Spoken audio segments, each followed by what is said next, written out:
Hey everyone, welcome back to the channel. In this video, I'm going to talk about the Season 3 Nightmare Dungeon tier list. This is something I've done in previous seasons where I rank the 30 Nightmare Dungeons according to how quickly you can complete them. This is solely for leveling your glyphs, not for leveling your character, since we'll be running through the dungeon as quickly as possible, completing any objectives along the way. I also included the 4 vaults, and one of the main reasons why I created the list this season is because there's a common belief online that the vaults are the fastest way to upgrade your glyphs, and that just didn't seem right to me. Because, first of all, you have to spend the 35 to 45 seconds just to get to the vault, and then 3 out of the 4 vaults make you retrieve like a stone or a key or something, instead of just running through the entire vault like some of the Nightmare dungeons. So here is the tier list, and before I go into some of the dungeons, I want to get on my little soapbox here and say that one of my favorite things about doing this list is I collect all the data. I have the separate raw data sheet that everyone can look at, that's free to look at. I don't hide that from anyone. But I love collecting all of the data, creating my graph, my tier list, and then I like going to the other popular websites and kind of seeing how we compare. And what I want to say is that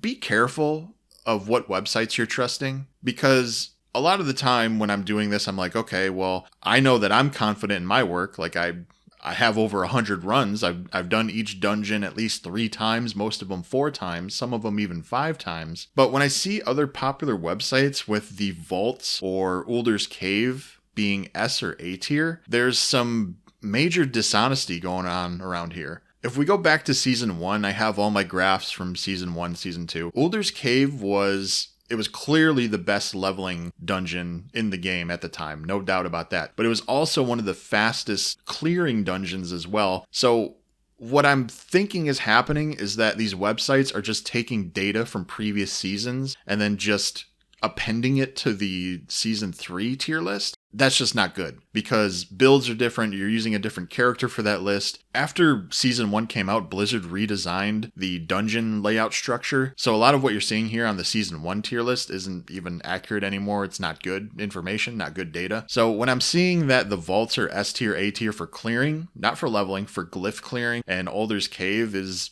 A tier or S tier, people just aren't doing their homework. These websites aren't putting in the effort, and they're abusing your trust in them so that they can be lazy. So that's just my little soapbox rant. Just when I look at this data and I compare it, and I'm just like, what? That makes no sense. There's no way that you have Ulder's Cave and all these vaults faster than half of these dungeons. Because if you look at my data, no, those are F tier. They are the bottom half of the stack. So anyway, let's get back to the list.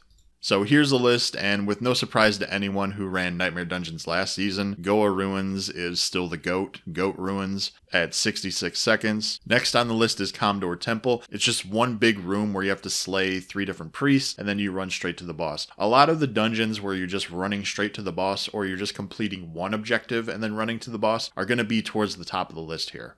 So getting into the A tier, we have the Rhymescar Cavern, Light's Refuge, Wretched Delve, Mariner's Refuge, and Blind Burrows. One thing I do want to say about Light's Refuge, if we look at the raw data sheet here, it's very RNG heavy. So Light's Refuge it's kind of got this main lobby area, and then it sections off to different areas that loop around back to that lobby. Depending on how lucky you get on which path you take, that can very well be like S tier, 72 seconds as you see here, but also it can be double the time at 148 if you don't pick the right path and you keep looping right back to that main lobby. So Light's Refuge, it could be S tier, it could be, what would 148 be? It could be C tier. It kind of just depends on how lucky you get, but averaged out, it ends up being an A tier. So half the time it'll be really good, half the time it'll be okay. And then once we get into the B tier, I'm not going to go through every single dungeon. Alderwood is really close to A tier. Collapse of Vault, Path of the Blind, Howling Warren. Howling Warren, I also noticed, was an F tier in a lot of these lists for some reason. Don't know how that happened, but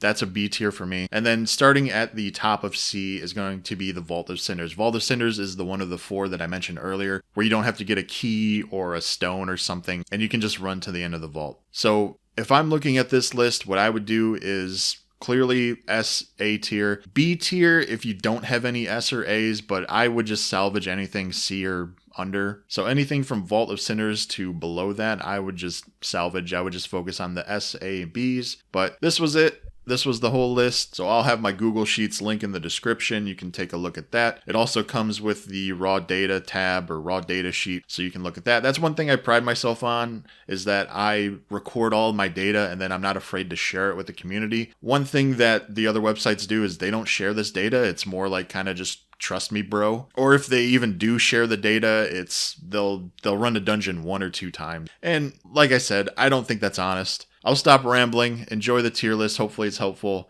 And I'll talk to you in the next one.